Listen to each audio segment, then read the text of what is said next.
We've got an earnings alert Uber jumping after its first report as a public company. Let's get out to Deirdre Bosa in San Francisco for the details. Deirdre. Melissa, lots of questions so far on driver incentives, market share, the Eats food delivery business. Just recently, Dara Khosrowshahi a few minutes ago calling out Lyft's conference call and talking about how the competition, the market, at least in the U.S., is changing. Have a listen. In the U.S., if you listen to the Lyft conference call, for example, they talked about competing more on brand. And I think that competing more on brand and product is call it a healthier mode of competition than just throwing money at a challenge. So we have seen that pencil out into the market. Will things get better or worse? We can't predict. But I think that sitting here today versus where we were 3 months ago, we're always uncomfortable in our chairs, but we're, less uncomfortable, so to speak, and I think we have more of a handle on the competitive situation, and I think we feel net better. Now, that can get worse or better. Excuse me, that was Nelson Chai there. But the point is that the Lyft team was a lot more direct on its first quarterly call. It said that this year, 2019, would be peak losses. Uber, remember, is far more global and diversified, and so its team still hasn't really said anything like that. They did say that adjusted net revenue would improve and that take rates would improve. CFO Nelson Chai giving some guidance on the rest of the year, which could be lifting the stock in the after hours. He said that in the back half of 2019, Uber would see its adjusted net revenue growth rate accelerate as markets become more rational. But guys, I think we're not seeing any major moves in this stock, still below that IPO price, because so far we just haven't heard much regarding that path to profitability that investors really want to learn more about. Okay, Deirdre, thank you. Deirdre Bosa in San Francisco. For more reaction to Uber's earnings results, let's bring in Fast Money friend and Loup Ventures founder Gene Munster out of Minneapolis. Gene, great to have you with us. It sounded like they're not really giving much guidance at all. I mean, have you heard anything? Well, they kind of give general direction, Melissa. And let me put that. Deirdre's soundbite was spot on, I think, what caused the stock was essentially down 1%, and then it was trading up, call it 4% based on that comment.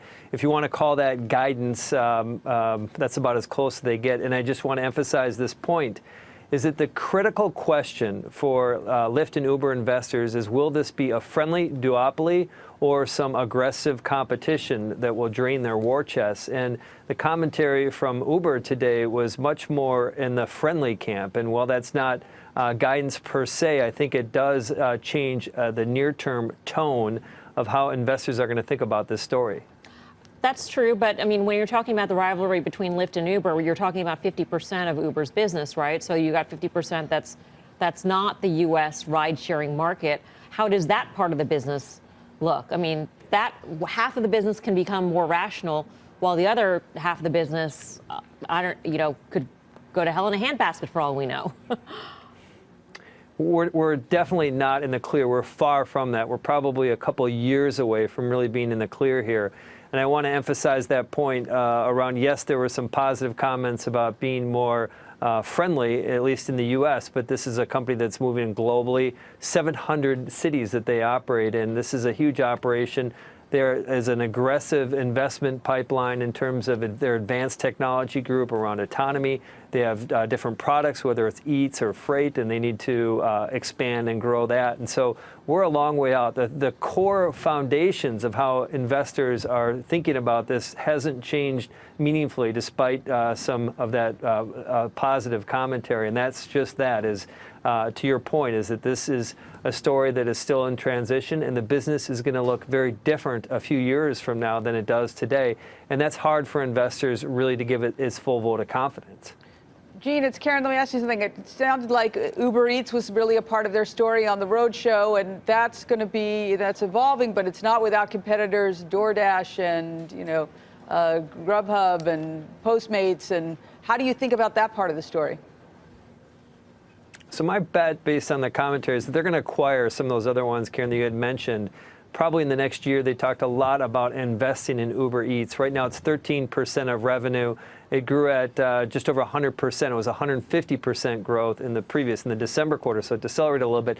They're investing aggressively in that. They're also experimenting around basically riders and promoting, and they say in a friendly way, non-invasive way, to Uber riders to try Uber Eats. There's only 50% overlap between the two, and so they see an opportunity there.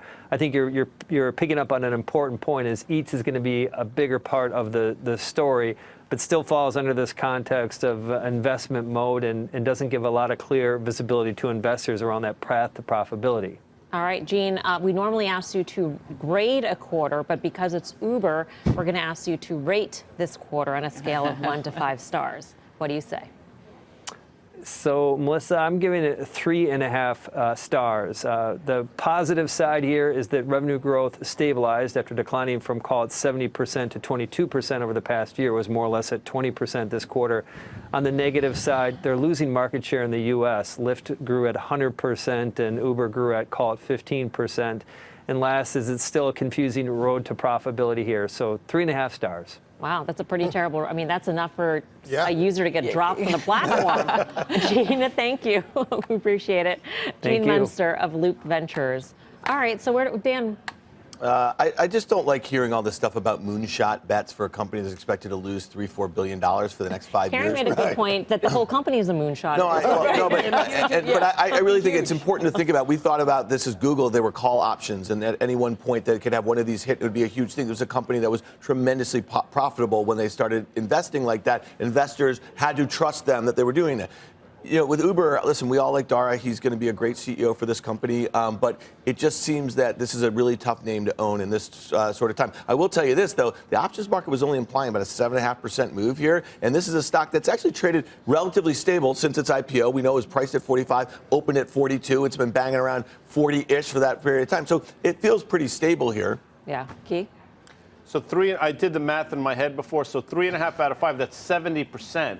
Which when I went to college, it's like less than, well, it's failing for you. For me, it was like a gentleman's failing C. for Melissa. That's not particularly good. But I mean, I didn't think the quarter was a disaster. I thought it was, listen, gross bookings are up 35% year over year. The take rate's down, but not commensurate with the gross booking rise. So maybe they're starting to figure it out. I understand in terms of path to profitability, there probably isn't one, but that was true for Amazon a decade or so ago as well. And I'm not trying to compare, but this is a revolutionary company. So maybe it's time to take a look at Uber or Lyft.